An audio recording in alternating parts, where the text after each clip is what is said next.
नमस्कार, मैं भविष्य कुमार। समय के इस दौर में सच बोलना सबसे बड़ा पाप बन गया है। जो सच बोलता है उस पर ही सवाल उठता है और जो सच छुपाता है वो सिस्टम का असली हीरो बन जाता है। आज एक एक्ट्रेस ने एक प्रेस कॉन्फ्रेंस में आके बोला, मेरे साथ गलत हुआ। और ये गलत किसी आम आदमी ने नहीं, सिस्टम के अंदर बैठे एक बड़े आदमी ने किया। हेडलाइन बनी, कंगना ने मोदी की पोल खोली, लेकिन अंदर का सच कहीं और ही था। दोस्तों, इस देश की मीडिया को आप जानते ही हैं। यहाँ हेडलाइन कुछ और होती है और कंटेंट कुछ और। किसी भी बात को मसाला बनाकर टीआरपी में बदल देना ही असली काम है। जो एक्ट्रेस बोल रही थी उसके वर्ड्स का मतलब निकाला गया अलग अलग। किसी ने कहा, देखिए उन्होंने प्रधानमंत्री पर सीधा आरोप लगा दिया। किसी ने कहा, नहीं, उन्होंने सिर्फ एक सिंबॉलिक बात कही है। लेकिन बीच में जो सच था वो धुंध जाता है और देश का कॉमन आदमी सिर्फ हेडलाइन पढ़कर गुस्सा या भक्ति में डूब जाता है। उस प्रेस कॉन्फ्रेंस का सीन आप सोचिए। एक तरफ कैमरास, एक तरफ माइक्रोफोन्स और बीच में एक एक्ट्रेस जो बरसों से फिल्म इंडस्ट्री का हिस्सा है। वो खड़ी थी एक ऐसी स्टेज पर जहां पहले सिर्फ फिल्म रिलीज होती थी, प्रोडक्ट लॉन्च होते थे, लेकिन इस बार वो अपना दर्द लेकर खड़ी थी। उसने कहा, मेरे साथ जो हुआ वो शक्ति के गलत इस्तेमाल का एक उदाहरण है। मैं एक औरत हूँ, एक एक्ट्रेस हूँ, लेकिन सबसे पहले एक नागरिक हूँ। और मुझे लगा मुझे चुप करा दिया जाएगा, लेकिन अब मैं चुप नहीं रहूँगी। ये लाइन ख़त्म होते ही आप समझ जाइए मीडिया ने क्या किया होगा। किसी ने इसको मोदी से जोड़ दिया, किसी ने इसको ऑपोजिशन से जोड़ दिया, किसी ने इसको सिर्फ गॉसिप बना दिया, लेकिन असली मुद्दा था पावर ऑफ अकाउंटेबिलिटी। ये देश अजीब है। यहाँ पर जब एक आम आदमी राशन कार्ड के लिए लाइन में खड़ा होता है तो उससे 10 कागज मांगे जाते हैं, और जब कोई नेता देश के सबसे ऊपर की कुर्सी पर बैठा होता है तो उसे कोई कागज नहीं मांगता।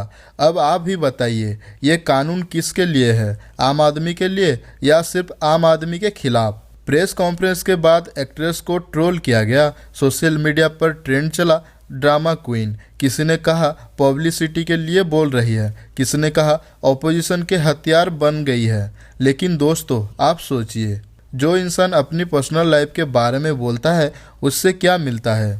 उसके करियर पर कलंक लगता है, उसकी इमेज खराब होती है। फिर भी अगर वो बोल रही है तो या तो उसके पास सच है या फिर दर्द इतना गहरा है कि वो चुप नहीं रह पा रही। लेकिन सिस्टम ने क्या किया? हिस्ट्री उठाइए। इंदिरा गांधी के टाइम में भी जब किसी ने आवाज़ उठाई तो उसे प्रेस बंद करके चुप कराया गया। इमरजेंसी में सच बोलना गुनाह बन गया था, और आज बिना इमरजेंसी घोषित किए वही हालत है। सबके मुंह बंद हैं, सिर्फ व्हाट्सएप फॉरवर्ड बोल रहा है, सिर्फ प्रोपोगेंडा बोल रहा है। और बीच में एक एक्ट्रेस खड़ी है, कह रही है मेरे साथ गलत हुआ है। वो आवाज़ आपको कमज़ोर लग सकती है, लेकिन वो आवाज़ एक सिग्नल है कि सिस्टम में गड़बड़ है। गांव के एक छोटे से चौक पर बैठकर दो लोग बात कर रहे हैं। पहला बोलता है, भाई ये सब नौटंकी है, एक्ट्रेस को पैसा मिला होगा ओपोजिशन से। दूसरा बोलता है, नहीं भाई, आपने नोटिस नहीं किया। जब उसने बोला उसकी आंख में आंसू थे।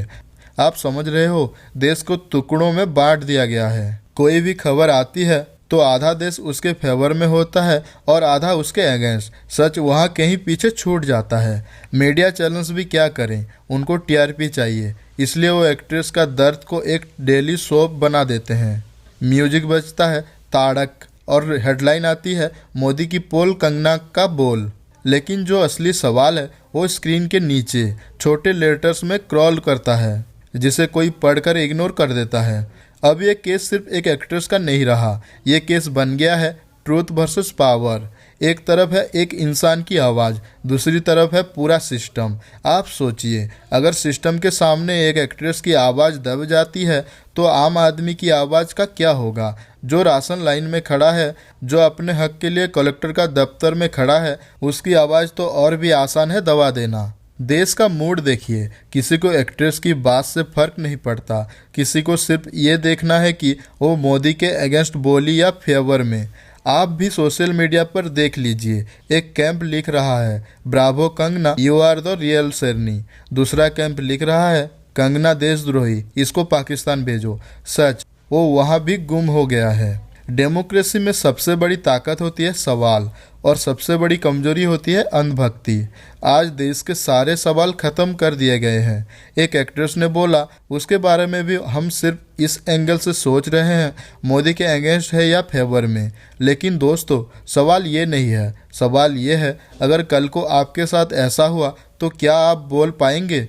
अगर आप बोलेंगे तो क्या आपको भी देशद्रोही बोल दिया जाएगा? दिल्ली के जंतर मंतर पर कुछ स्टूडेंट इकट्ठा हुए। उन्होंने एक्ट्रेस के सपोर्ट में मार्च निकाला। उन्होंने स्लोगन लगाए, ट्रूथ मस्ट विन। लेकिन रात होते होते उनके ऊपर लाठीचार्ज कर दिया गया। आपने देखा होगा, पुलिस का दिखावा होता है, लॉ एंड ऑर्डर, लेकिन असल में वो सिर्फ सिस्टम के फेवर में होता है। आप जब सिस्टम के खिलाफ सवाल पूछते हैं तो कानून भी एक तरफ हो जाता है। सब लोग चुप हो गए हैं। एक्टर्स चुप हैं, मीडिया चुप है, इंटेलेक्चुअल्स चुप हैं। सिर्फ व्हाट्सएप ग्रुप में डिबेट हो रही है। और इसी साइलेंस में सिस्टम मजबूत होता है, क्योंकि साइलेंस भी एक अप्रूवल है। एक एक्ट्रेस की आवाज़ को आप ड्रामा कहकर इग्नोर कर दोगे। एक दिन आपके मोहल्ले की एक लड़की बोलेगी, उसकी आवाज़ को भी इग्नोर कर दोगे। और एक दिन आपके घर की लड़की बोलेगी, तब क्या करोगे? तब भी कहोगे ड्रामा है, या तब समझोगे कि सिस्टम ने सबको चुप कर दिया है।